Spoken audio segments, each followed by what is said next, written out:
nesse dia de hoje. Mas antes disso, eu queria falar uma coisa. Eu tenho visto muita gente ainda relutando ou sem elementos para compreender o quanto esse nosso mundo mudou.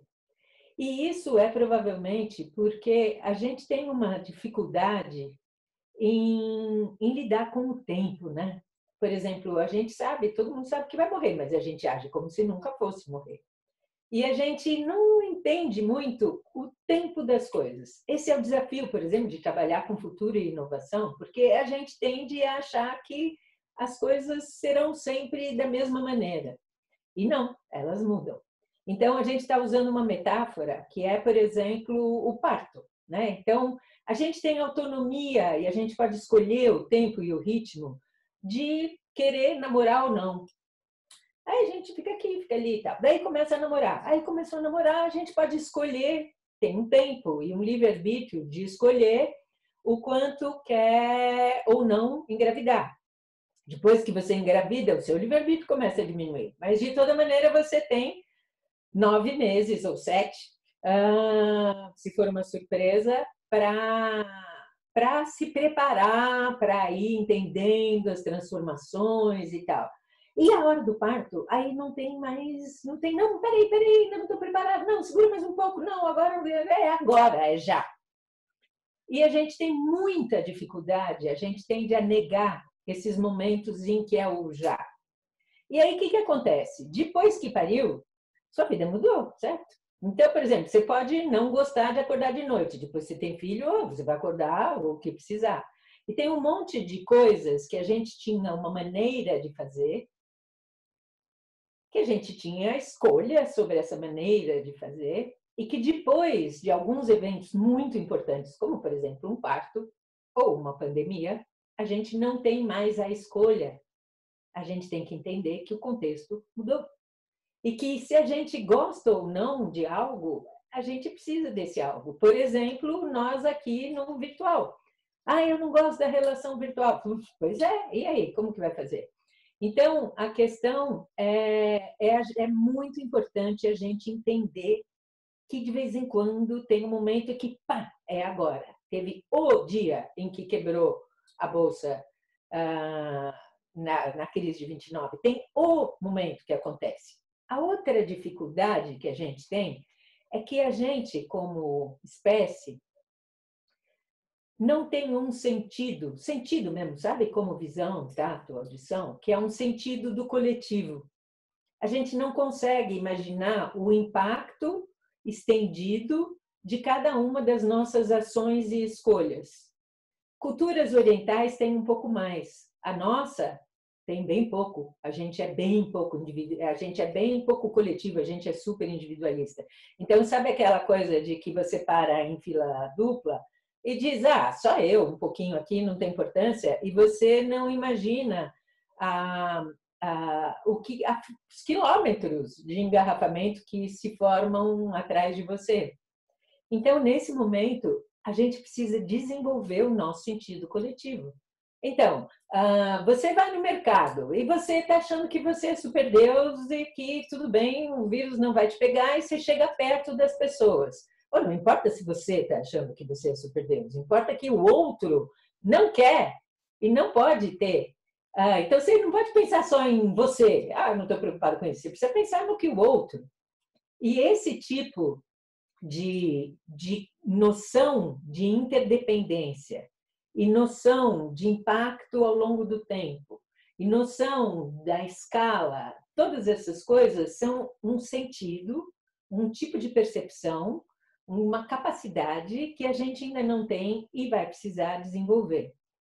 Uma metáfora que a gente usa sempre é a coisa da planolândia, né? Do 2D com o 3D. Né? Então, imaginando que se tem um mundo onde os habitantes são 2Ds, como essas folhas aqui, eles não conseguem, imaginando que o mundo da planolândia é assim, toda aqui, eu aqui na minha frente, eu veria tudo que eu estou vendo no chão aqui, seria a planolândia.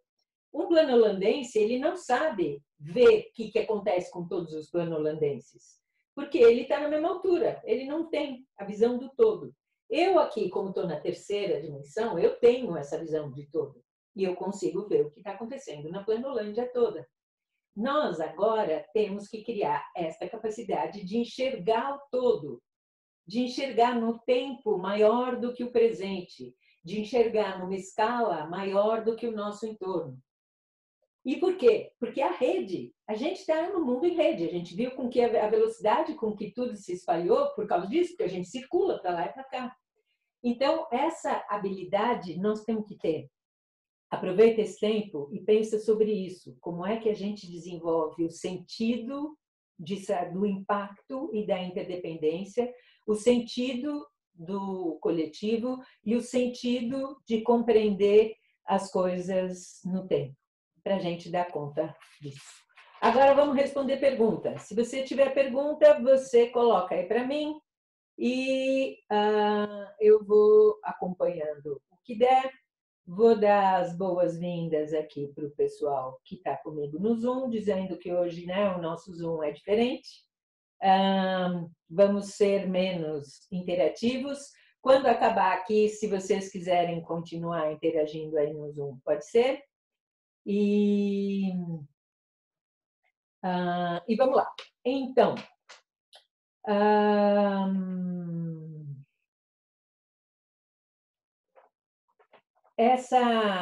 essa live de hoje estava falando também sobre a questão da mudança do ser para o estar.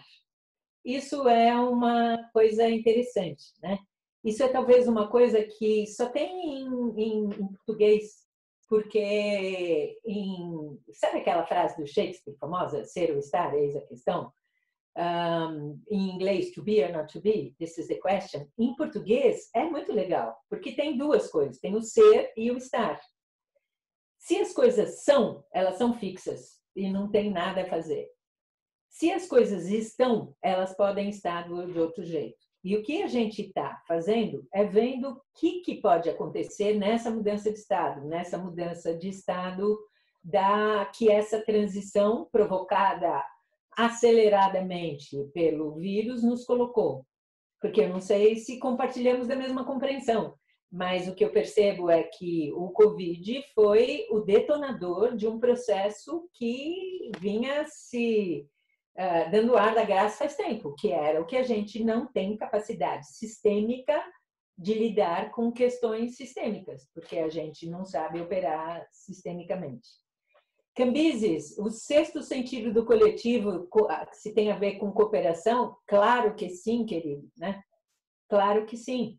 A cooperação é o exercício cotidiano que desenvolve o nosso sentido, porque eu não sei se vocês sabem que, do ponto de vista da biologia mesmo, não é que a gente enxerga porque tem olho. A gente vai desenvolvendo o olho à medida que enxerga. Não é interessante? É o exercício que vai aprimorando a função. A função vai aprimorando a forma. Então, no exercício da cooperação, da colaboração, etc., é que a gente pode desenvolver esse sentido. Para entrar no Zoom, tem aí na bio o link e você pode pular para cá.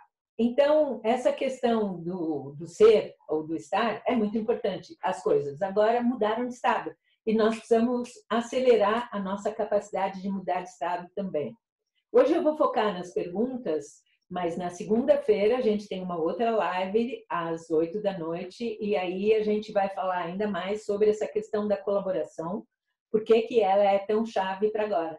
Porque o desafio é que a gente tem uma capacidade de resposta linear, porque somos materiais, nós, o corpo, o tempo, o planeta, e a gente está numa vida exponencial, porque a rede, como ela é desmaterializada, ela é exponencial, e essa tensão é que não dá para dar conta. A gente está vendo com o vírus, ele é exponencial, nossa capacidade de resposta é linear. Muito bom. Perguntas. Para criar futuros... Pergunta da Dina Cardoso, da nossa turma.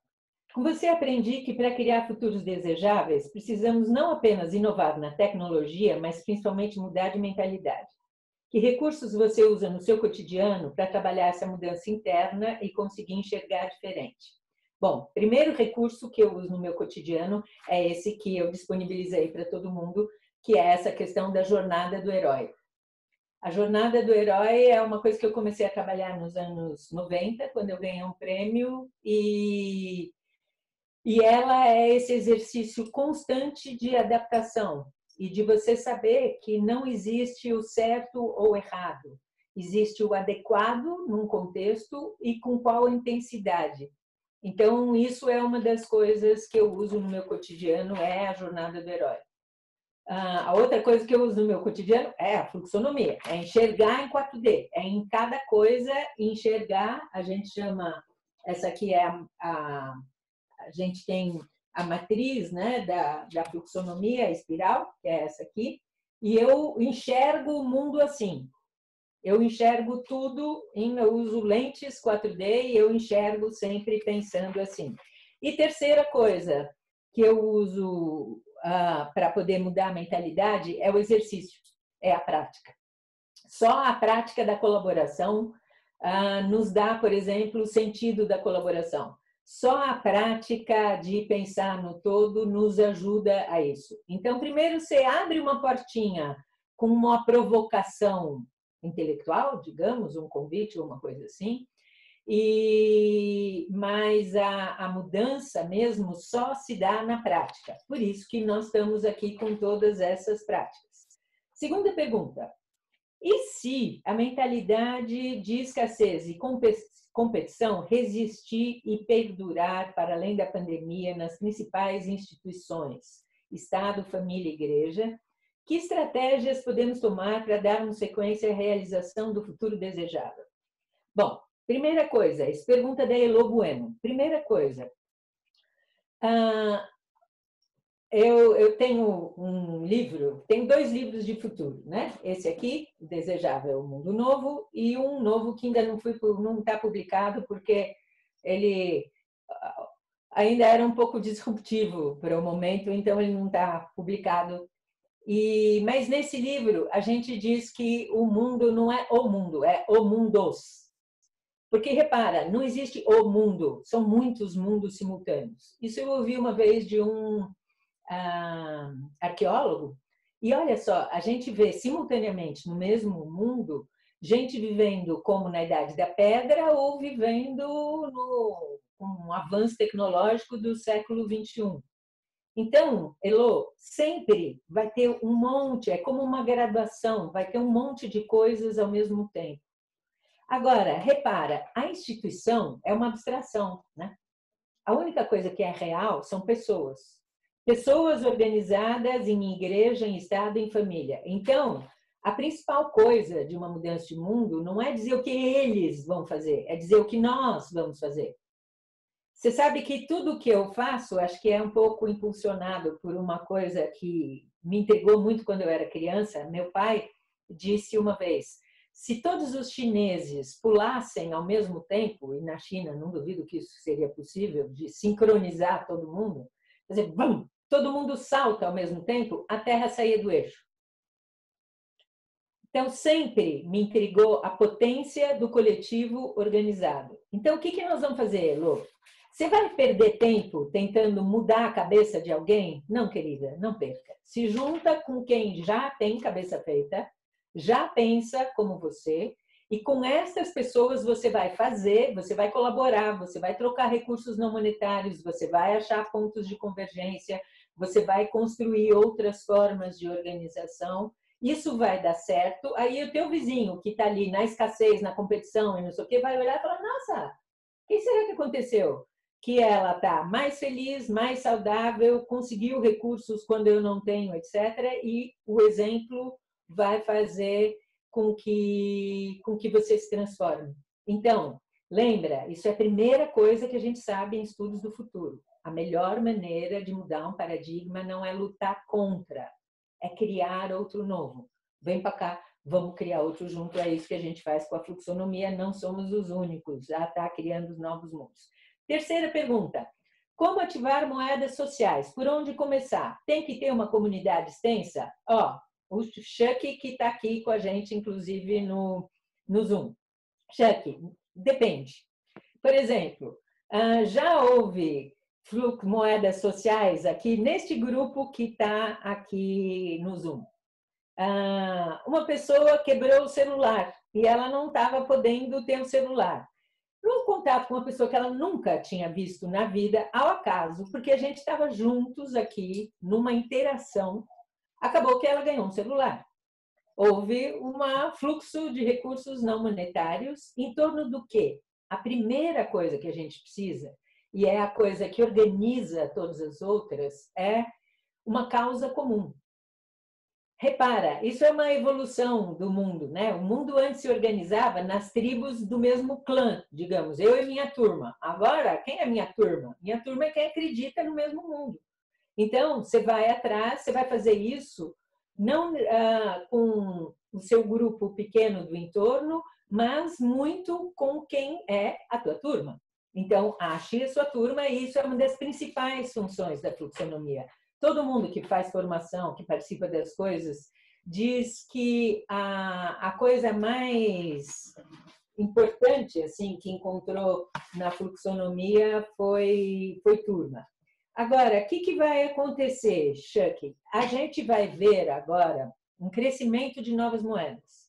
Esse crescimento vai vir porque a gente vai ter progressivamente, primeiro, vai vir instantaneamente, é uma das nossas maiores preocupações ou dedicações nesse momento, porque a gente está todo mundo desmonetizado, né? Todo mundo. Quando foi 2001, na crise da Argentina, 1 a cada 6 habitantes do país tinha nas permutas uma fonte de renda. E permuta, assim, 1 a 1, sabe? Você ir para a feira e você levar bolo e o outro dar aula de inglês e você trocar bolo por aula de inglês. Esse é um jeito muito tosco. Em geral, você cria uma moeda para poder facilitar isso. E o que vai precisar, muito rapidamente, é criar mais mecanismos para isso. Então, se vocês quiserem, dá uma olhada, a Dina vai botar, por favor, aí, barter, que é permuta em inglês, barter card. Existe desde 91 na Austrália, está em 50 e tantos pontos de vários países, é um cartão de permuta. A gente tem aqui na Fluxonomia, o Gabriel de Souza, de Minas, ele criou uma plataforma de permuta chamada Permuto. Amanhã nós vamos conhecer ela melhor. Então, a tendência é essa, sabe, Chuck? E para isso que a gente criou a atribuição de valor em 4D. Para você poder atribuir valor cultural, ambiental, social e financeiro. Então, como eu valoro um conhecimento, como eu valoro um equipamento que eu posso emprestar, como eu valoro o acesso a um investidor que eu conheço, que seria ou a uma lei, como que eu valoro o tempo que eu estou investindo. Você precisa de mecanismos de conversibilidade, é isso que a gente faz. Então, a tendência vai ser essa. Comece com uma comunidade, por exemplo, dentro da fluxonomia, isso acontece já bastante, que você tem uma comunidade que tem confiança. Mas o caminho é que isso se expanda. Como as grandes marcas se encaixariam na fluxonomia? Pergunta a Lilian Stank, empreendedora de moda. Olha, Lilian, a gente tem experiência no pequeno e no grande, né? E quando entra no grande é muito interessante ver o que acontece com a fluxonomia. Então, a gente fez alguns processos, por exemplo, o processo de reinvenção do SESC do Rio Grande do Sul foi uma coisa extraordinária. Até que entrou Bolsonaro, mexeu no sistema S e a coisa mudou ali, mas é uma coisa incrível você pegar uma instituição que está num estado inteiro com 200 pontos e tal. Então, ela é extremamente eficiente. Com a Natura, no Natura Musical, com essa lógica, por exemplo, da colaboração, com a descentralização de um processo, eles conseguiram o triplo de tudo. Então, com o mesmo recurso e equipe, eles fizeram em 3 vezes mais rápido todo o processo de edital do Natura Musical, eles dobraram o número de pessoas atendidas, com otimização de recurso, eles triplicaram o alcance, a mídia, etc. No Natura Amazônia, tem uma outra pergunta aqui sobre a Amazônia, foi incrível também, porque você tem um ecossistema super complexo, como é o Programa da Natura na Amazônia, e quando você trabalha as etapas, essas 7 etapas, né, que é o que a gente trabalha tanto na formação quanto numa consultoria para resolver questões como essa da Natura, temos que desenhar um novo negócio para a Natura e para a Amazônia, num novo modelo de negócio. Aí, o que a gente faz? A gente passa por cada uma dessas fases. Por compreender o presente, ter uma visão de futuro, que competências, que recursos, tal. A tomada de decisão vem do impacto cultural, ambiental, social e financeiro, e aí a coisa chega. Então, fluxonomia funciona super bem dentro das organizações. É muito rápido e muito abrangente, porque dentro da organização você tem pessoas com uma causa comum, com um ambiente comum, etc., com muito bem preparados, e aí o negócio faz vai rápido pra caramba. Formas de colaboração, bairros, empresas, família. Como tornar os resultados perceptivos? Pergunta a Isabel, fluxonomista também, terapeuta holística. Essa é uma das questões. Você tocou no ponto. A gente, na fluxonomia, chama isso de creditar. E creditar tem a ver com a pergunta do Chuck. Se eu não acredito, repara essa palavra, crédito. Eu estou dando cartão de crédito. Crédito vem de quê? De crença. E crédito existe quando eu computo. Se eu não computo, eu não consigo ter crédito. E não dá para entender o que está acontecendo. Então, a primeira coisa que precisa, e isso é complicado, porque a gente não tem essa cultura, precisa sistematizar tudo. Você precisa tornar visível. Isso, por exemplo, é uma das coisas que pode garantir a continuidade de processos colaborativos, é se houver um registro e um equilíbrio no dar e no receber. Porque senão tem um monte de gente que recebe e não dá, ou que dá e não dá certo. Então, para poder tornar visível, precisa comunicar. Para poder comunicar, precisa sistematizar. E uma forma de sistematizar muito interessante é o 4D. Uma das razões que a gente criou o 4D, eu assessorei empresas, eu assessorei governos e instituições de fomento, como o Sistema S e a ONU, né? Coisa tudo grande, processo muito grande. E aí, se você tem uma lista, por exemplo, indicadores de sustentabilidade, são 150 itens. Como que é? 150 é a mesma coisa que nada, porque ninguém entende de fato o que está acontecendo. Então, o que a gente faz?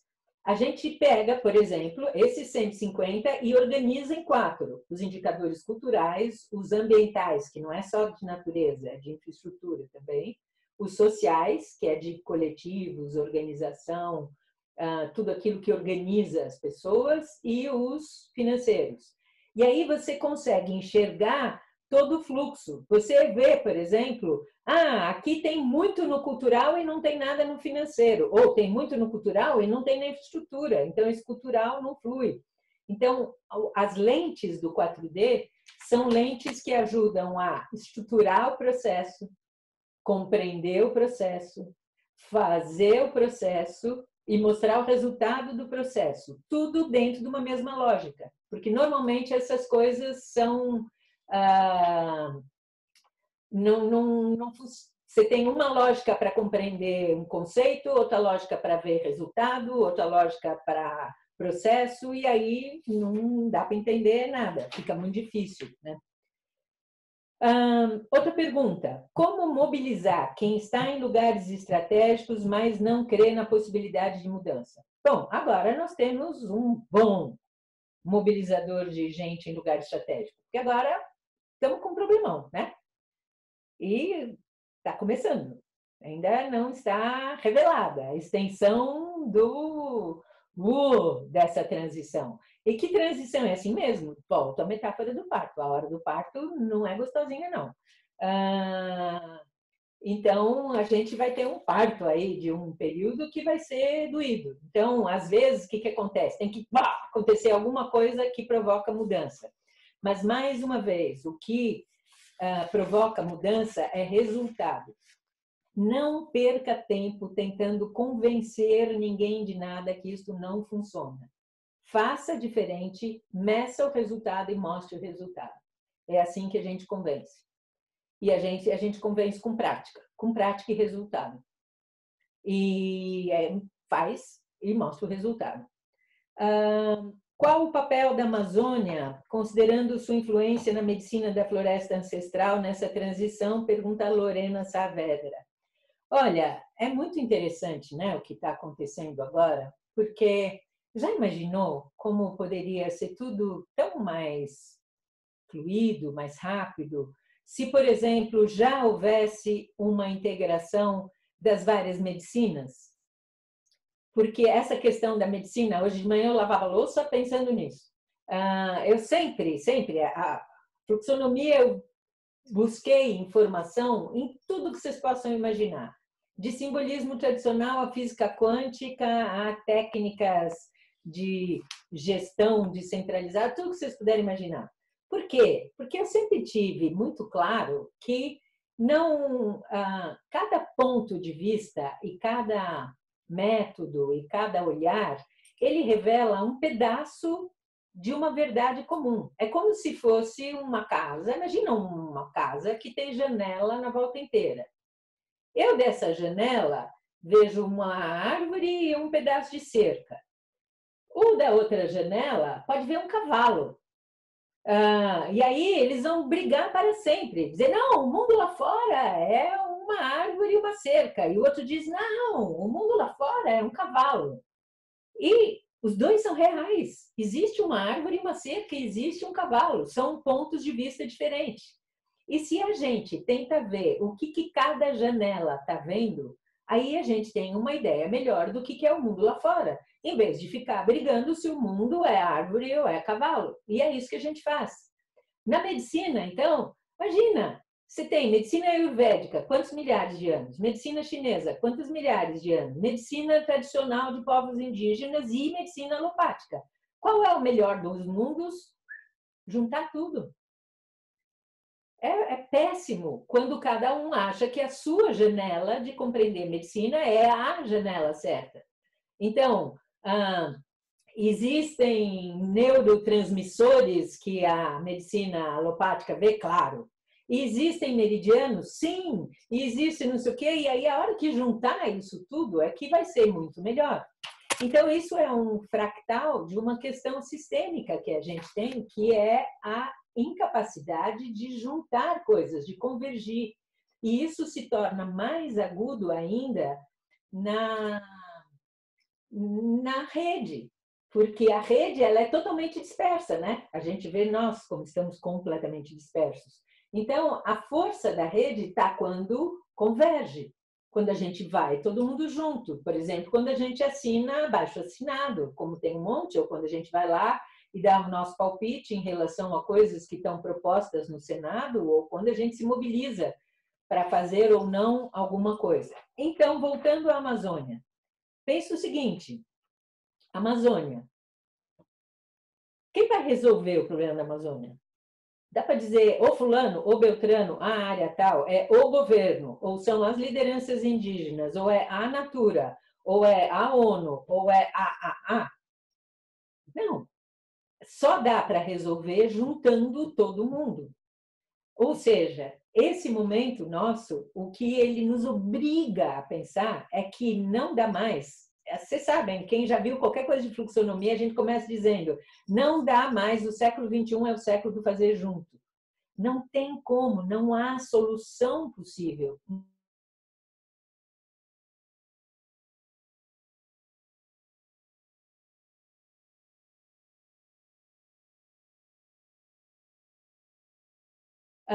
É difícil, mas nesse difícil a gente se aprimora. Então, a solução da Amazônia está em, quando a gente estava lá no trabalho com a Natura, vem o pessoal da O2, né? O2 Filmes, do Fernando Meirelles.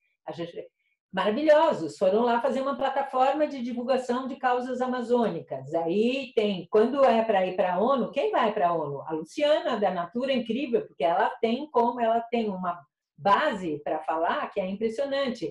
Você precisa juntar todo mundo em torno de uma coisa. E nós, como sociedades, deveríamos dar a garantia, o respaldo.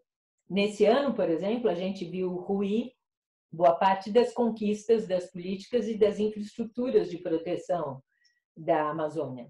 Mas a gente não sabe ainda como agir, convergir a nossa potência de cidadãos para impedir que isso aconteça.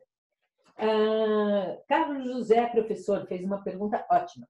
Você fala que as novas economias são a solução, mas o que pensa a respeito da precarização do trabalho trazida pela chamada uberização?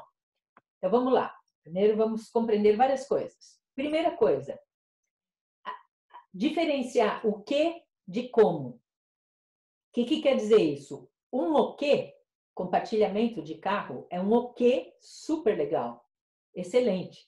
Porque aí você não precisa ter mais tanto carro, você resolve um monte de problemas, torna acessível, despolui, melhora o trânsito, está tudo ótimo. O como, o modelo de negócio do Uber não é adequado. E depois, tem uma enorme diferença. Por exemplo, Uber é economia compartilhada, é compartilhamento de infraestrutura, não é economia colaborativa. Economia colaborativa seria se a empresa Uber pertencesse aos seus motoristas. Outra coisa que existe e que é super legal, que se chama Platform Co-op, que é o nosso futuro. Tudo que a gente faz, por exemplo, é para nos preparar para isso, para conseguir funcionar em plataformas cooperativas, aonde eu entro com aquilo que eu sei, meu talento, e a gente encontra uma estrutura de comunicação, de gestão, de comercialização que é comum. Se você quer saber sobre isso, olha em Platform Co-op, platform.coop,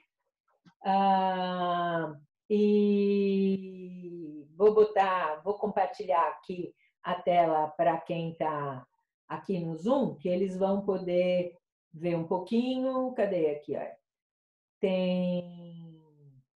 Olha, tem kits de desenvolvimento de plataformas, tem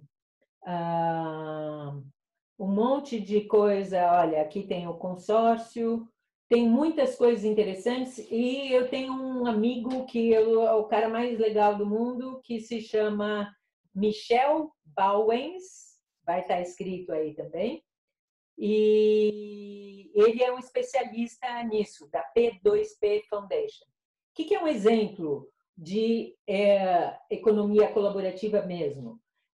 Tem a SM Art, que é para freelancers criativos que estão sempre num sufoco, né? Quando você não tem trabalho, como é que a coisa acontece? E eles têm essa cooperativa que se ampliou para 9 países, onde você tem uma estrutura jurídica, você não precisa ter a tua empresa, você tem como ter seguro quando você não tem trabalho, você tem assistência jurídica, você tem outras pessoas com quem trabalhar, você tem cowork, você tem uma série de coisas. Existem várias outras platform co-ops, e esse que é o caminho. Então, vamos entender algumas diferenças. Novas economias como setor. Tá? Tem muita gente que fala em novas economias e está, na verdade, se referindo a novos setores de economia como energias renováveis ou bioeconomia. Isso é um novo setor de economia. Os setores da economia tradicional estão pelo gargalo. E certamente nós vamos para novos setores da economia. Há uma outra coisa que também é falada genericamente de novas economias, é com isso que a gente trabalha, que é o novo como. Então, uma coisa é o que das novas economias, por exemplo, energia renovável. Outra coisa é o como. É que o modelo de negócio para trabalhar neste novo setor mude. E aí, nesse contexto, é sim que você vai trabalhar com a combinação dos novos jeitos de fazer economia. Economia criativa, que é o valor tá no teu propósito. Para que você serve? Você cuida de quê? Esse é o teu diferencial. Se você só faz ovo, a torcida do Corinthians faz ovo, mas se o seu ovo é da galinha feliz, aí vão querer você. Economia compartilhada, compartilhamento de infraestrutura, espaço, etc. A gente já usa pra caramba. Mas o melhor ainda é que não tem o Uber, que tenha outras versões que já começaram a existir, que são plataformas onde o motorista é dono também. Terceira modalidade, novo jeito de trabalhar, economia colaborativa, gestão distribuída. Cada um faz uma parte e a gente ganha com todo mundo com isso. E quarta forma é a economia multivalores, onde você não usa só recurso monetário, você usa outros também. Então, percebe a diferença? O que, setor, e o como. E, normalmente, o que acontece? A gente tem um primeiro impulso, como no Airbnb ou no Uber, de uma modalidade de funcionar, que daí a gente percebe, fala, eita, isso aqui deu problema. E aí você reajusta. Então, o Uber e o Airbnb fizeram uma coisa extraordinária, que é ampliar quem diria que seria possível você andar num carro com um estranho ou ficar na casa de estranhos, etc. Teve uma função extraordinária de criar na gente o hábito e a abertura para isso. Uma vez mudada a mentalidade, aí a gente pode aprimorar o método. É nisso que a gente está agora. A gente tem que desenvolver outras formas. E o que a gente sabe? São muitas décadas, gente, muitas, são 4 décadas trabalhando. Aí o que a gente sabe? Que não adianta eu querer colaborar de cara. Se a gente se junta, todo mundo aqui diz, vamos colaborar, vai dar tudo certo. Não, a gente começa cheio de amor para dar, dali a pouco mingua. O que esses muitos anos de estudo revelaram e que são a fluxonomia? Que para eu chegar aqui, ó, a gente chega na convergência, em modalidades de organização convergente. Isso é a última etapa e não a primeira. Eu tenho que ter uma mesma compreensão do presente, uma mesma visão de futuro. Eu tenho que compartilhar uma linguagem. Sabe como dá para entender isso? Pensando, por exemplo, no carnaval ou na igreja, que tem capacidade de organização. Aí eu tenho que ter uma infraestrutura compartilhada, eu tenho que ter um calendário, ações, os parceiros, tudo isso organizado. Eu tenho que ter um sistema de creditação dos meus recursos, dos meus resultados. E se tudo isso está organizadinho, aí eu consigo uma organização convergente. Bom, deixa eu ver o que mais tem aqui de pergunta. Talvez a Dina possa ir colocando para mim no chat aqui do Zoom quais perguntas foram entrando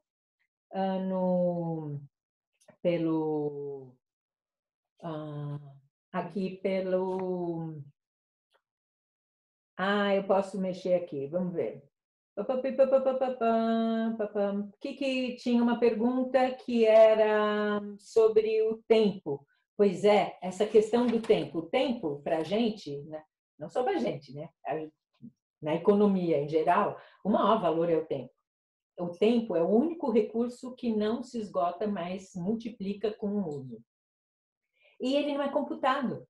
Pensa o quanto custa um litro de petróleo. Um litro de petróleo não computa no seu valor os bilhões de anos que levou para que tivesse petróleo e os milhares que vai levar para lidar com o efeito do petróleo. E a economia tradicional, ela só considera o presente. Ela não leva em conta nem o passado, nem o futuro. E a gente não tem ideia do valor do tempo. Agora, que mudou a nossa relação com o tempo, o que nós estamos fazendo com ele? A gente tem uma prática que chama dos números do absurdo, que é imaginar um pequeno tempinho escalado, o que ele dá? O exemplo clássico que a gente usa é dos CAPTCHAs, aquelas 4 letrinhas que coloca para provar que você não é um robô. De 4 em 4 letrinhas e 10 em 10 segundos, um tiquinho de nada. Combinando o quê? Que a gente sempre fala que é a base do nosso trabalho. É combinar tecnologia com colaboração, a inteligência de cada um, o tempo, a dedicação. O que acontece? 4 em 4 letrinhas, 10 em 10 segundos, essas letras são parte de palavras de livros que coletivamente a gente digitaliza e isso dá 2 milhões de livros digitalizados por ano. É incrível. Então, a gente precisa saber do valor do tempo. Nós perdemos muito, muito, muito, muito tempo. A gente faz um péssimo uso aqui da tecnologia. A tecnologia serve para isso que nós estamos fazendo agora, para se informar, para se juntar, para ver como faz. Será que você está usando ela para isso? Experimenta. Faz assim sabe aqueles gráficos de pizza? Pega um dia seu, com o número de horas que você fica acordado e vai botando ali o que você faz. Agora nós estamos todo mundo mais assim com o tempo, né? Porque está tendo que fazer tudo junto e com um tempo muito agudo. Mas o tempo é um recurso incrível. E muitas vezes, se você não tem dinheiro, você vai atrás do quê? De quem tem tempo. Você vai, quando há pouco dinheiro, você precisa mais pessoas e mais conhecimento. E muitas vezes pessoas e conhecimentos estão disponíveis. Deixa eu ver o que mais. Comunicação e linguagem. Uhum. Boa pergunta da Aline Pascali. Bom, primeira coisa, a gente, nessas lives de sexta, a gente falou bastante sobre ciência, né? Nova ciência. E a gente sabe, do ponto de vista da neurociência, que e da linguística, que já sabia, e de todas as pesquisas que o Yuval Harari são a base dos extraordinários livros dele, que a narrativa ou a linguagem é tudo. Repara a gente aqui com a rede. O que aparece na busca, em primeiro lugar, na busca do Google? O mais repetido. Não é a melhor palavra, mas é a palavra mais repetida. E se fosse assim também no resto? E se as coisas que a gente escolhe, que a gente faz, não fossem a partir do que é melhor para nós, mas do que é mais repetido? É a diferença, por exemplo, entre o senso comum, o mais repetido, e o bom senso, aquilo que é melhor para todos nós. Então, a questão da linguagem, a linguagem programa a ação. Olha a nossa linguagem como é. A gente usa linguagem de máquina. A gente diz alinhar expectativas. A gente diz pesar não sei o quê. A gente usa linguagem de máquina ou linguagem de exército. Lutar por. O desafio é um linguajar que ajusta um jeito de pensar. E tem uma questão muito complexa na linguagem, é o sofrimento que a gente tem, por exemplo, ao trabalhar com o futuro e novas economias, que tem coisas que faltam palavras. Então, uma dica de linguagem: quem é mais inovador sempre precisa tentar colocar aquilo que faz na linguagem do conservador, porque é um pouco, de novo, essa relação que eu falei no começo do 2Dzinho com o 3D. O conservador, ele está, agora, literalmente, enxergando o mundo como sendo plano, né? E a gente, em outra dimensão, tem uma visão mais ampla, mais abrangente. Então, tem coisas que realmente têm uma dificuldade de compreensão, porque o mundo aqui do 2Dzinho é mais limitado. Então, eu tenho que tentar, eu que estou aqui na outra dimensão, você que está aí, gente que já tem uma outra noção do mundo, a gente precisa tentar colocar numa língua que o outro consiga entender. E são muitas línguas, né? Negocieis é uma língua, por exemplo. Como se quebrará o domínio das redes? Pergunta Jaures Palma. Nós quebraremos. Nós quebraremos com a nossa escolha. Porque a rede somos nós, né? Não vai ser, repara, isso é uma coisa muito importante. Não tem eles. Eles não vão fazer nada. Ou nós vamos fazer alguma coisa ou não vai acontecer. Percebe? O que a gente normalmente faz? Imagina, vou fazer uma outra metáfora que eu usei outro dia também. Imagina que eu estou assistindo um canal e nesse canal estou numa rede, estou numa plataforma. E eu não gosto da plataforma, eu não gosto do canal, e eu fico dizendo, ô canal, muda a sua programação. Ô plataforma, regula aí a maneira como, sei lá, estou no Facebook e não gosto da maneira como a coisa funciona. O que eu posso fazer? Eu posso mudar de canal, porque o canal não vai mudar a programação dele. Eu que tenho que mudar de canal. Ou de que rede eu escolho. Então, te dou um exemplo concreto. A dificuldade de mudar é a nossa disponibilidade como usuários de usar coisas que são mais harmônicas para o bem comum e com uma usabilidade menos atraente. Será que eu consegui me explicar?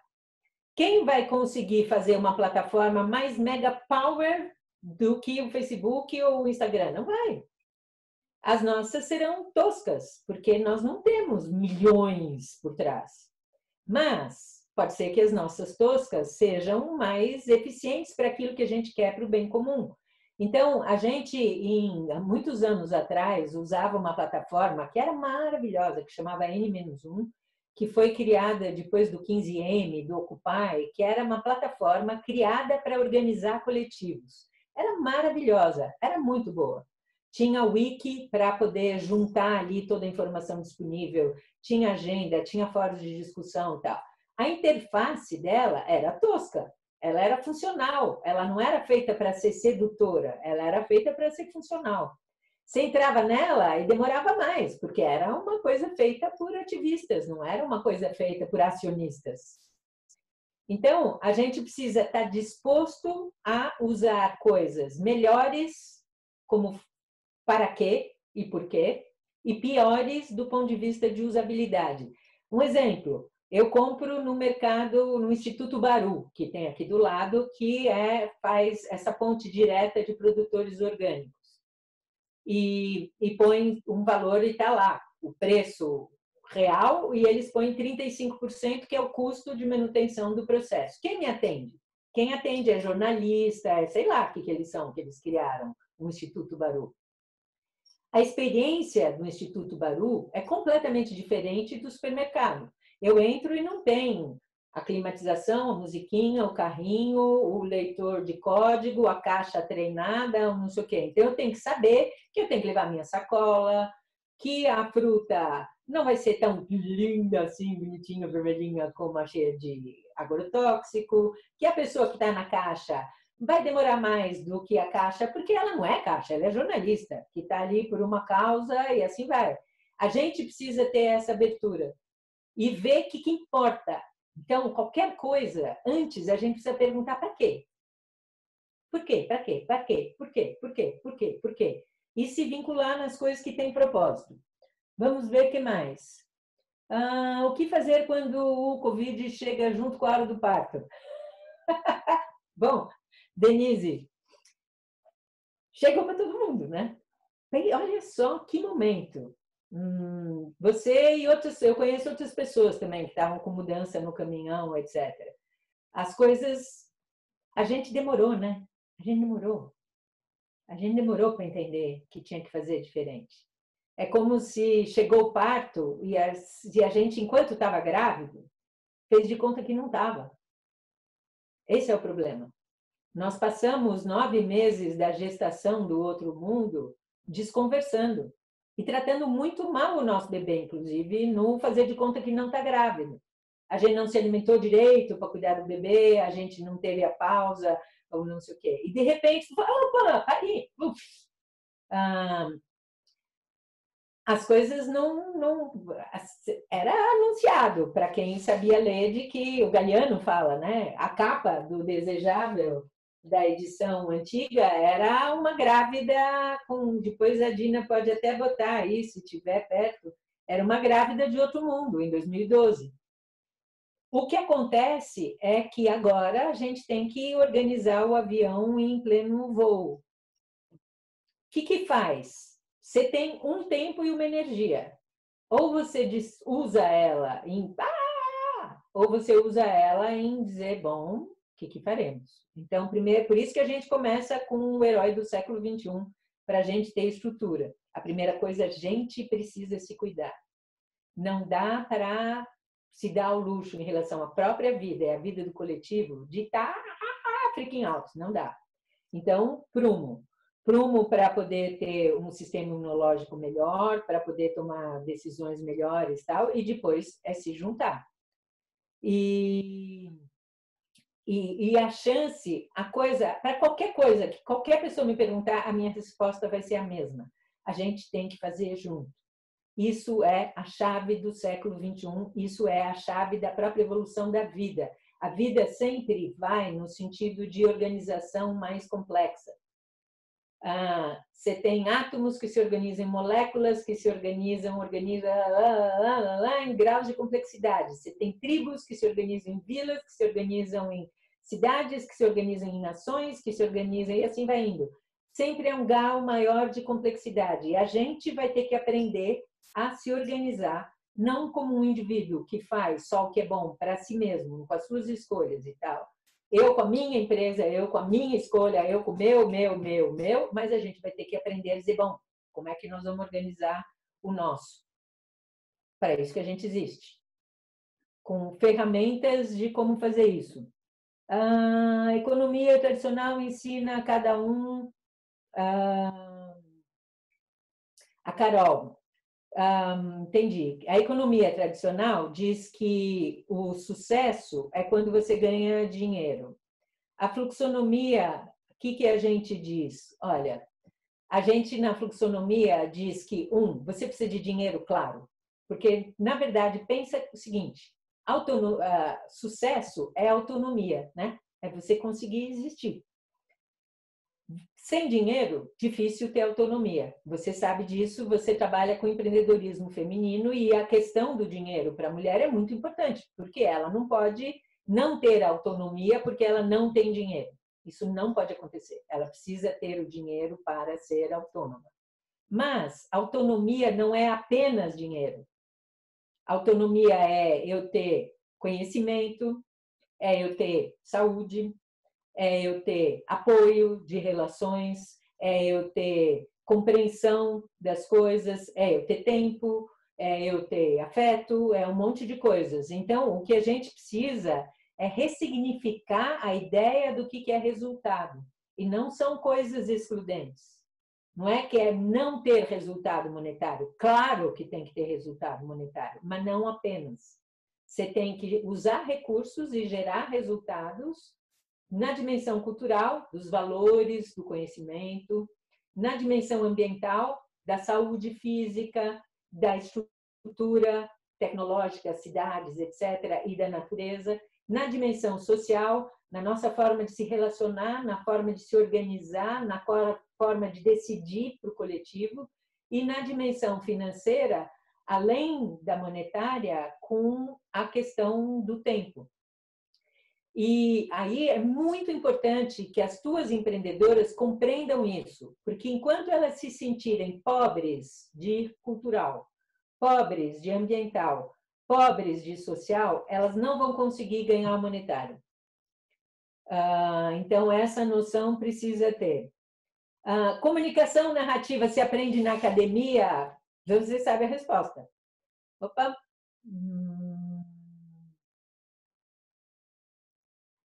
Vou começar de novo aqui. Já falamos 1 hora, puxa vida, hein?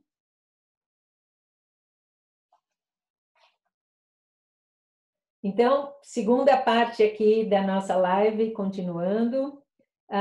Não, a academia não ensina narrativa. A academia e storytelling são coisas que não conversam. A academia fala uma língua muito própria.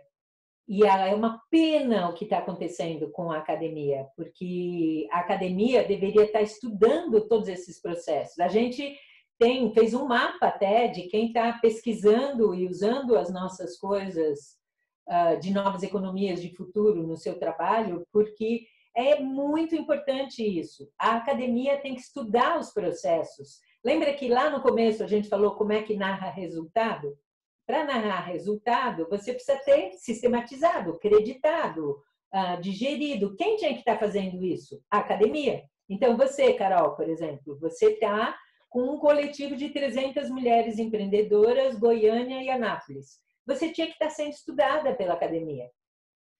Você está fazendo. Eles tinham que estar tentando estudar, compreender, sistematizar, para que a tua experiência pudesse ajudar outros.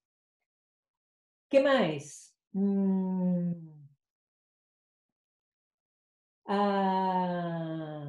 Sim, o Tiago Caetano está falando de Open Science. Uau, claro, vocês sabem mapeamento do genoma, né? Mapeamento no começo custava quilhões e eram pouquíssimos laboratórios preparados. A partir do momento que você abre para isso, aí você potencializa isso tudo. E a academia, gente, olhares 4D fazem a gente enxergar onde tem recurso. A academia, gente, olha que tesouro! É um tesouro infinito, infinito, infinito, infinito, que não está posto em fluxo. Imagina o que aconteceria, eu falo isso em todas as palestras, imagina o que aconteceria se na academia cada TCC, cada tese, convergisse para uma questão que precisa ser resolvida. Tem um fluxonomista fabuloso, o Rangel Morredano, é engenheiro ambiental. Ele propôs para a classe dele isso.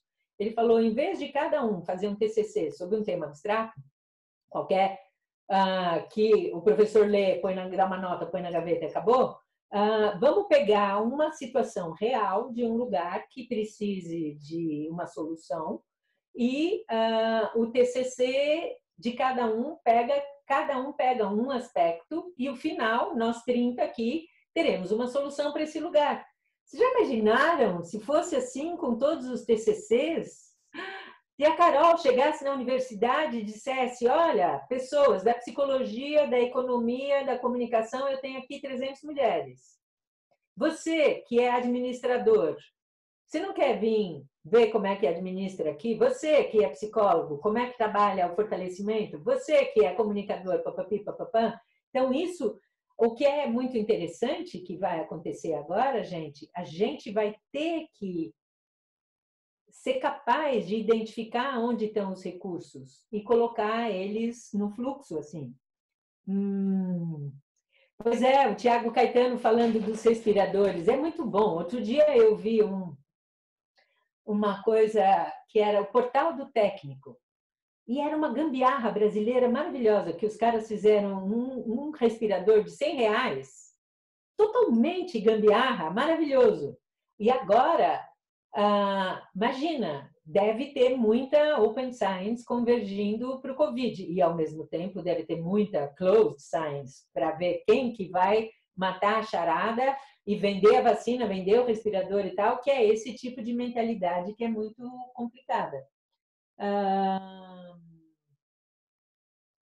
Tá, a Juliana Farinashi fez uma pergunta muito boa, do princípio.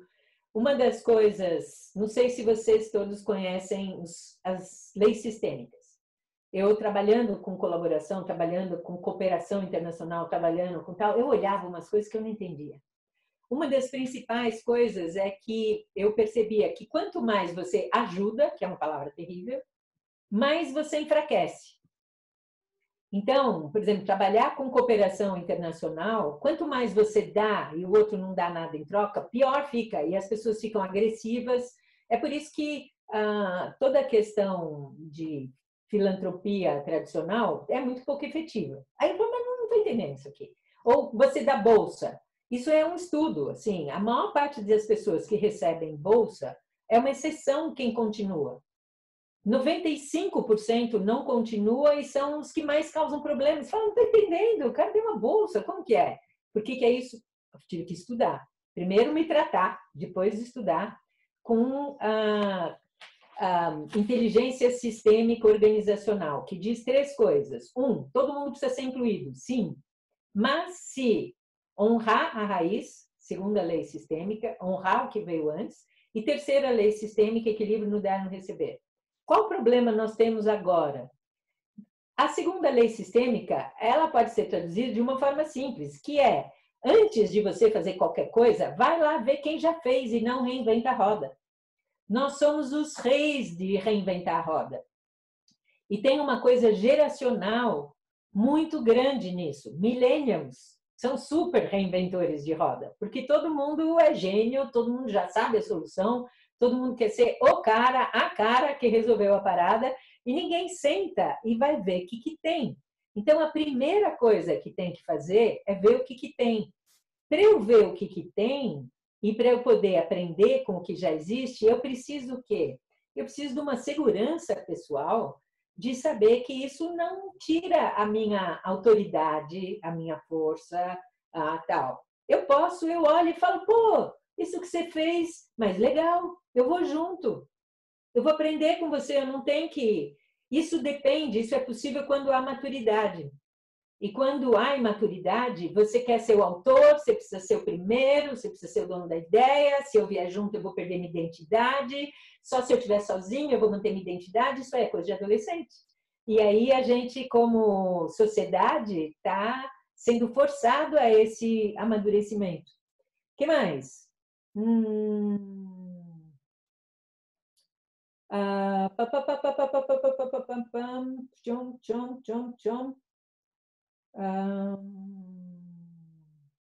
Olha, sobre moedas sociais. Chuck, pesquisa. Tem muita coisa.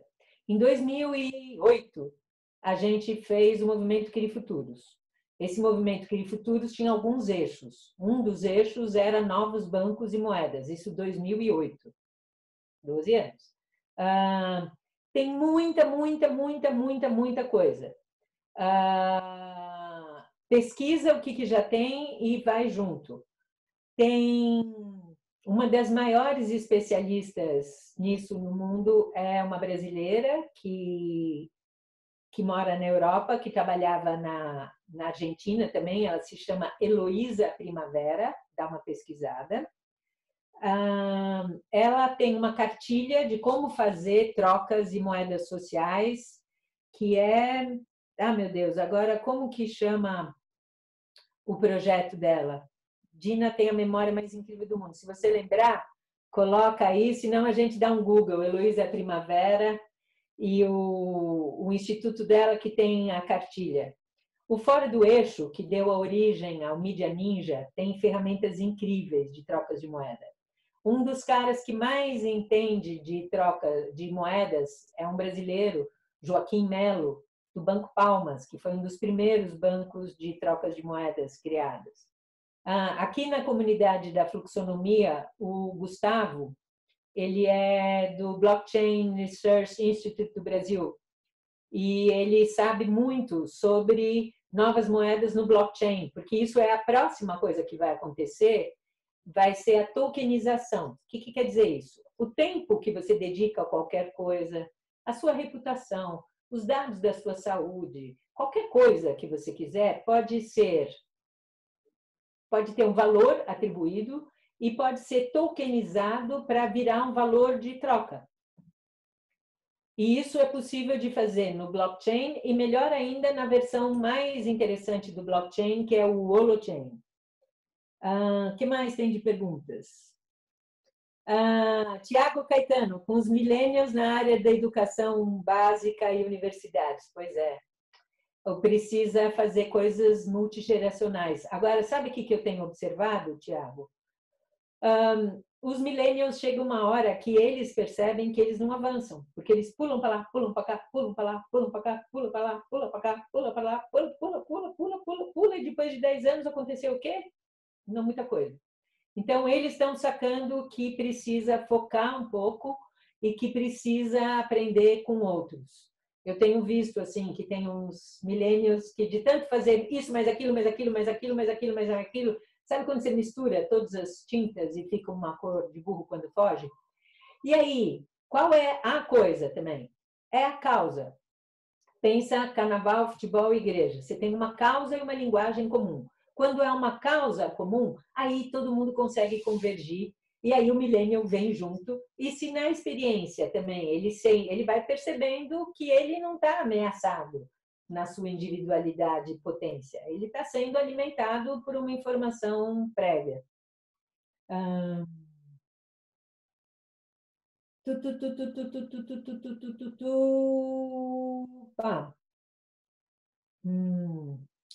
Pois é, transformação do emprego em trabalho. Chegou o momento, né, gente? Chegou o momento mais agudo disso.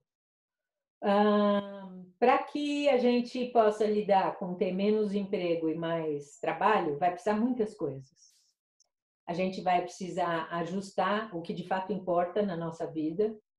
Recebi um cartoon muito divertido. A economia está um caos porque todo mundo só está consumindo o essencial. Então, toda essa revisão do que de fato importa, a gente vai precisar criar novos hábitos, esses novos hábitos incluem o fazer junto, de morar junto, de trabalhar junto, de comprar junto. E para fazer junto, você precisa ter a tua individualidade muito bem trabalhada, para dizer, agora eu consigo ficar junto, agora eu vou ficar separado. Então, o que eu imagino?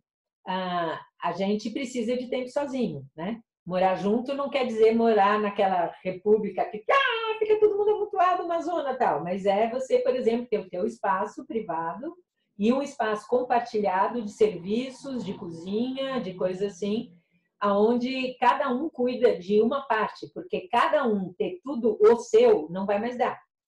Idem nos negócios. O que a gente faz é preparar as pessoas para chegar num estado aonde eu consigo criar uma plataforma co-op. É isso que a gente quer como objetivo final. Então, digamos, somos 300 fluxonomistas, cada um com a sua empresa, tentando ter a sua comunicação, a sua negociação, a sua administração, a sua, e fazendo o quê? Muito mal isso tudo. Porque a gente sabe fazer o que sabe fazer. E aí acaba que acontece o quê?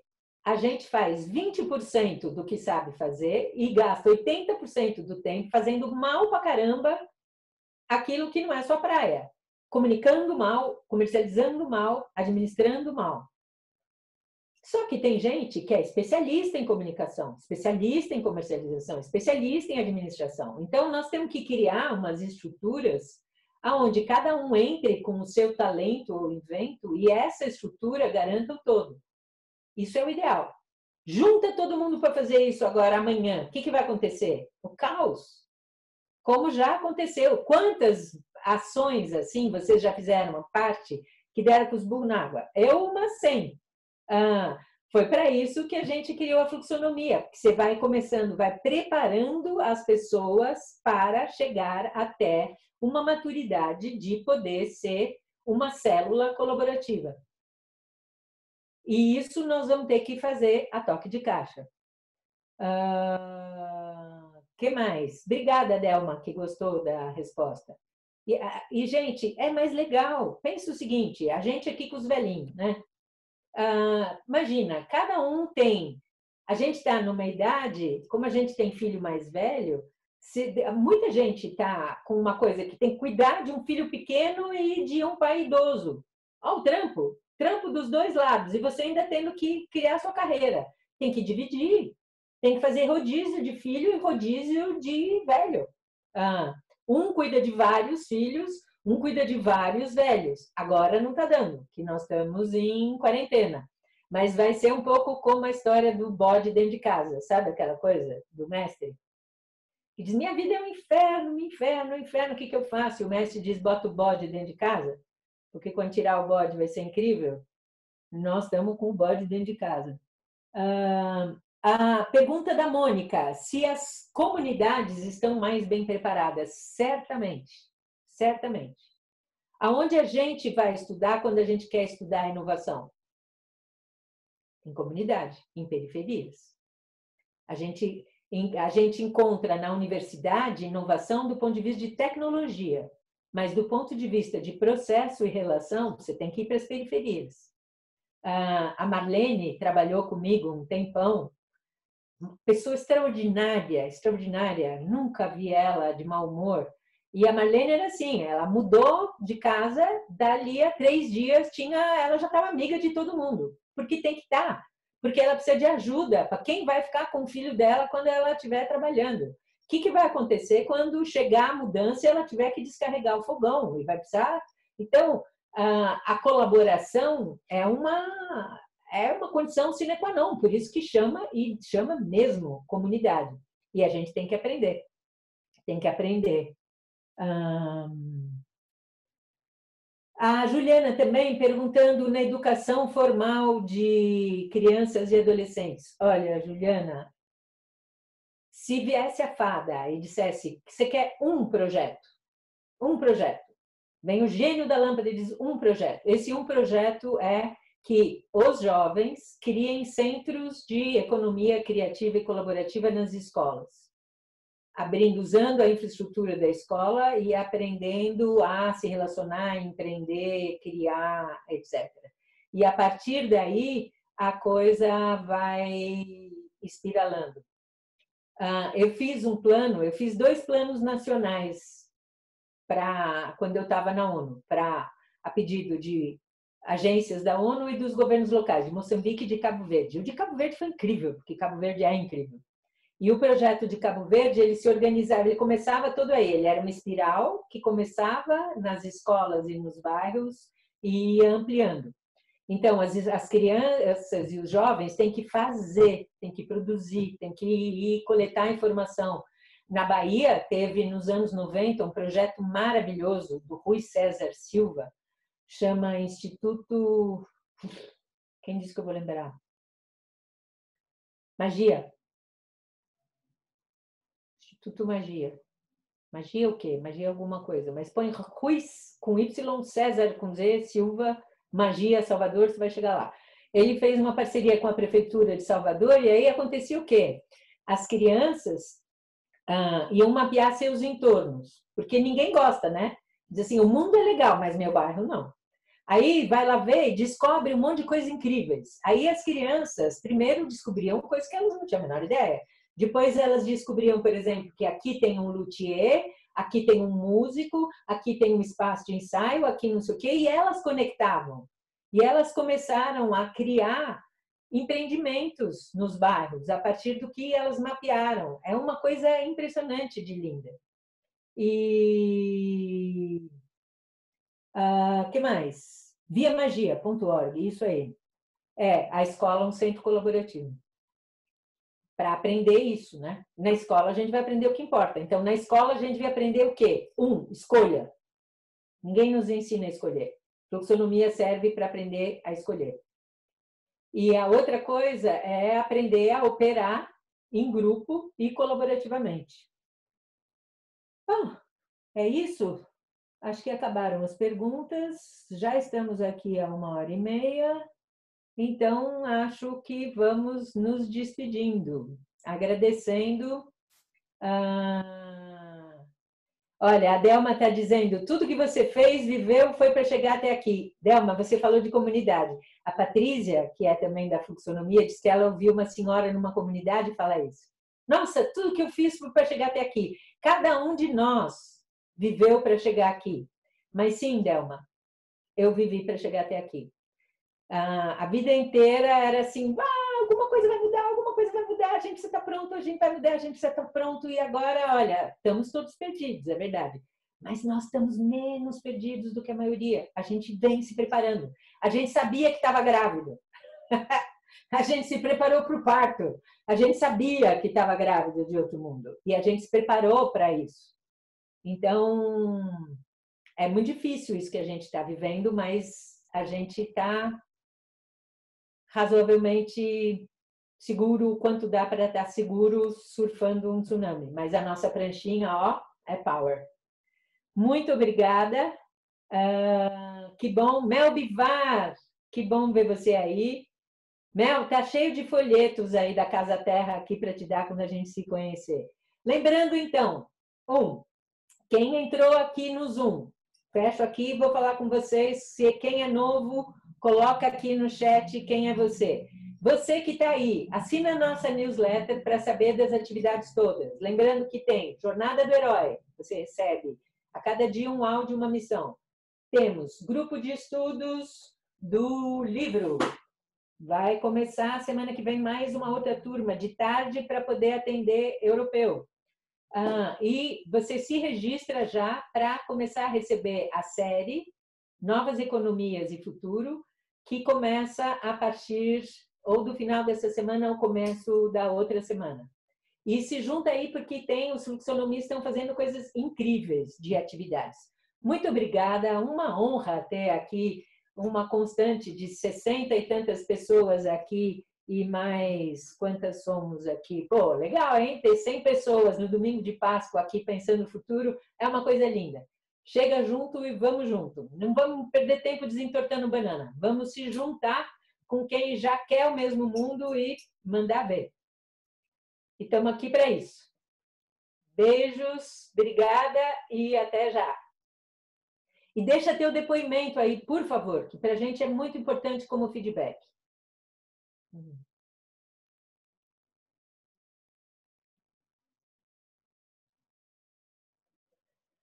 Bom, agora vem para cá. Melhor a vida com o celular funcionando aqui. A semana passada que eu estava em dupla quarentena, sem celular e sem poder ir na rua, as lives também. Oh, que bacana, hein, gente? Cada vez tem gente nova. Posso pedir um favor para vocês? Vocês não querem colocar, vocês colocaram todo mundo no chat da onde vocês são? Por exemplo, Tiago Caetano, da onde você é? Zavel Design, Manuela Lamego, Gislaine, novos nomes. Josiane de Barcelona. E você é espanhola? Ou tá lá? Ah, Gilda! Você teve em Quito?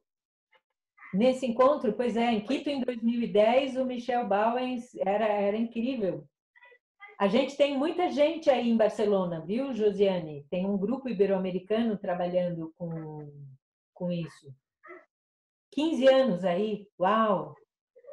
Vocês já estão de quarentena até metade de maio decretada, né? Aqui ainda não decretaram, aí já decretaram. Minha amiga, a gente trabalha com esse grupo, né? E eles já falaram. E vocês colocaram todos aqui no chat também seus contatos? Esse é um grupo que trabalha com cultura, Josiane.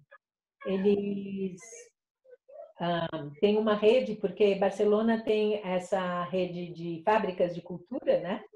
Uma delas é de dança, a que está em contato com a gente. Tem um outro teatro perto de Barcelona, que chama L'Artesà. São grupos de instituições culturais públicas. Muito bom. Gisele de Brasília. É muito. Vocês sabem que a gente tem um lugar onde a gente coloca quem somos, né? Podia colocar aí, né, Dina? Para todo mundo botar o que faz, de onde é e tal. A gente precisa de uma coisa muito importante, que é furar a bolha, digamos assim, de pregar para convertidos. Vocês sentem isso? Então, quem está na academia precisa ir para outros não convertidos. Quem é do campo dos negócios precisa trazer outros. E então é muito importante saber em que áreas vocês estão. Quem está dentro de grande empresa, que pode ir levando conhecimento e informação para outras grandes empresas. Quem está no serviço público. Porque acaba que a gente fica muito numa turminha, né? Então, é muito importante saber quem são as pessoas que podem ir abrindo frentes em outros lugares.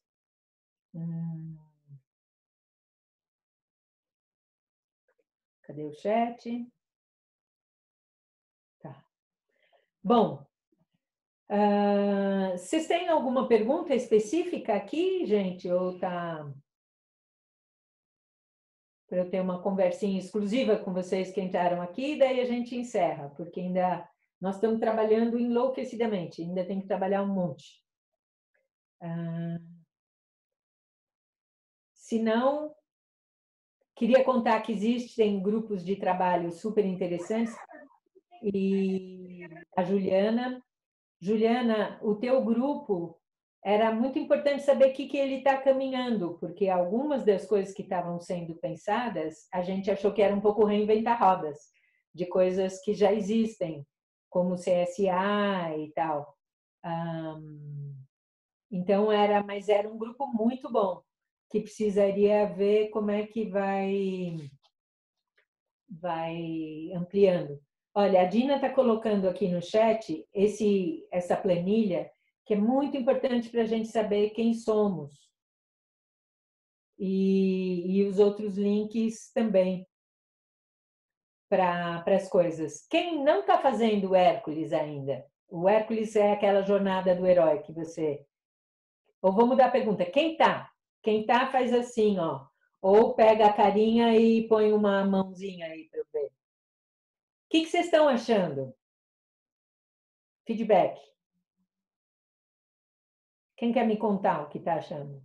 Está ajudando a dar segurança e abrir cabeça? Não está? É complicado? Me ajuda aí.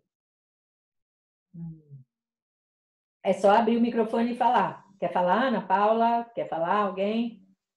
Eu sinto que o Hércules possibilita aprofundar nas soluções. Tiago, você fez? Que legal! Que tipo de reflexão profunda você teve?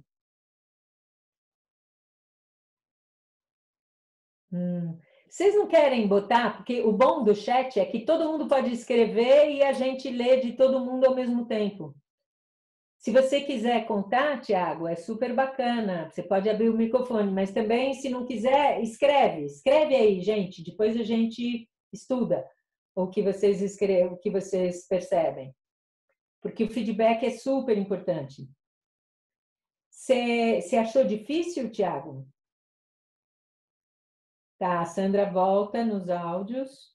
Vocês sabem que tem o produto Hércules também, né? Que esse aí é para um kit emergência, mas a gente tem um programa mesmo do Hércules, que aí é Mega Power de transformação. Sobre a tomada de decisão. Ah, tá, a Juliana. Então, a gente tem os grupos do WhatsApp. A gente vai fazer o seguinte, então. Acho que a gente vai fazer um convite para uma linha de transmissão de WhatsApp, né? Quem quiser entra ali no grupo e a gente faz. A Dina e a Simone estão aí pensando como o programa do Hércules ia começar na semana que vem, mas ainda não dá para. Ainda estamos muito surfando o tsunami para decidir. Mas ele vai acontecer ou presencial ou telepresencialmente, mas não vai começar agora. Questões de tomada de decisão. Você tem toda a razão, Tiago. Herói é isso. O herói aprende a escolher. E aprende a escolher o que é bom para si e para os outros. Isso é ser herói. Um pouco do desenvolvimento do trabalho no grupo? Eu quero, Juliana. E é interessante os outros saberem também, porque tem 2 grupos aqui em andamento. Um grupo com foco em agronegócio e tecnologias para facilitar isso, e outro grupo com foco em empreendedorismo feminino. Oi, Lala. Diga. Então, acabou que deu uma esfriada séria no grupo. E aí eu acho que a gente pode pensar, né, nas razões que isso aconteceu, tem algumas, mas eu acho que seria muito bacana a gente ter um suporte um pouco maior de alguém que pudesse ajudar na facilitação pelas lentes da Flux, porque realmente eu acho que a gente foi muito rápido para a ferramenta, né, para a finalidade em si, e sem passar pelas etapas de chegar no propósito comum. Então fica uma ferramenta que meio que cada um está pensando que serve para uma coisa, né? Não passamos por essas etapas iniciais. Na minha avaliação é isso que está acontecendo. E aí juntou com algumas demandas urgentes minha e da Maria Clara, e aí somos apenas 5 no grupo, então deu uma boa esfriada essa semana, mas eu acho que está todo mundo disposto a retomar, mas seria muito legal se a gente tivesse um pouco de ajuda para isso. A gente não está conseguindo muito, viu, Juliana? Porque nós estamos numa... mas o que eu aconselho? Particularmente, você tem sido A gente percebe que tem liderança, sabe? E você é muito interessante. Então, não desanima você, pelo amor de Deus. Junta com outro grupo. Entra no outro grupo que já está mais... A gente teve já um dia disso, que foi o domingo passado, né? Ficamos 3 horas juntos e tal. Uma pena que você não estava naquele domingo. Mas eu te aconselho a pular para o outro grupo. E não perder o embalo, não. porque a gente está mentorando e fazendo umas coisas juntos com esse outro grupo. Aí você vai na cola, porque tem certeza que o que aquele grupo está fazendo vai servir para o teu propósito também. E a gente falou para Lívia, né, que estava no teu grupo também, uma sugestão de pesquisar tudo que já existe antes de criar novas coisas. Porque para a questão de agricultura orgânica, familiar, tal, tem muita coisa feita. Sim, então, sim.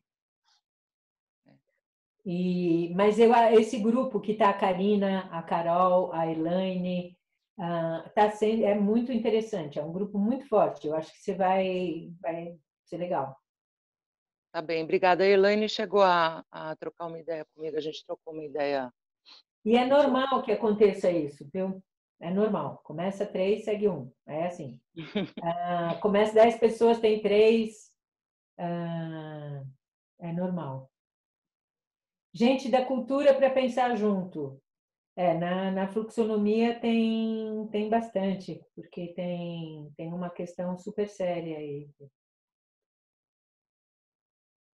A pesquisa do que já existe, a gente sabe que tem, que a gente não tem a pesquisa, mas a gente sabe que tem um monte de coisa de CSA, um monte de coisa de orgânico e tal. Não tem uma pesquisa pronta, mas eu sei que existem. Quando a Lívia contou um pouco para que caminho vocês estavam indo, Juliana, eu falei, sinto bem que tem uma reinvenção de roda aí. Recomendaria ao grupo que, antes de mais nada, fosse ver o que já existe. E te aconselho, olha a P2P Foundation. Olha o caso de Bolonha, olha o que eles estão fazendo, porque a questão de alimentos é onde mais tem experiências de colaboração. Mas precisa ver onde pesquisa. Não vai achar tanta coisa no Brasil. Pesquisa, entra lá na P2P, que você vai ver que tem um monte de coisa. Em inglês. É isso? Que bom, Tereza Raquel, que bom. Fico feliz. Sabe uma coisa muito importante para a gente? É esse feedback, esse depoimento. Como a Ana Paula falou que tem sido um remédio necessário, dar uma clareada e tal, se vocês puderem botar para a gente um depoimento aqui do que vocês ganham, que serviu para quê, é para a gente extremamente importante. É para a gente importante como um feedback e é importante também quando as pessoas perguntam, o que eu vou fazer lá dentro? Aí a gente tem que dizer, isso aqui, serviu para quê? E, Tiago, tem mais homens aqui? Não. Vamos honrar o Tiago e o Chuck, nossos homens. Precisa mais homens, gente. Tudo bem, a questão do empreendedorismo feminino é super importante, mas cadê os homens? A gente não pode sair de um estado para o outro, né? De ter só homem fazendo coisa para ter só mulher fazendo coisa, dá na mesma. É sair de machismo para feminismo do mesmo jeito. É outra parada que a gente está atrás, né? Vamos fazer junto. Então, chama os homens. Tá, quem sabe aos poucos. Muito bem. Então, muito grata, um prazer passar a Páscoa com vocês aqui. Alegria tremenda de ver quem está fiel aqui. E bom renascimento. Páscoa é renascimento, né? Vamos renascer diferentes depois de tudo isso. Obrigada, super, Dina, Simone, Sandra, fluxonomia aí no feriadão a 1000. Ótimo, brigadão. E compartilhem com quem você puder esses convites. Jornada do Herói, grupo de estudo do livro e se inscrever para receber a coisa a nossa série aí sobre empreendedorismo. Fui! Beijos e até a próxima!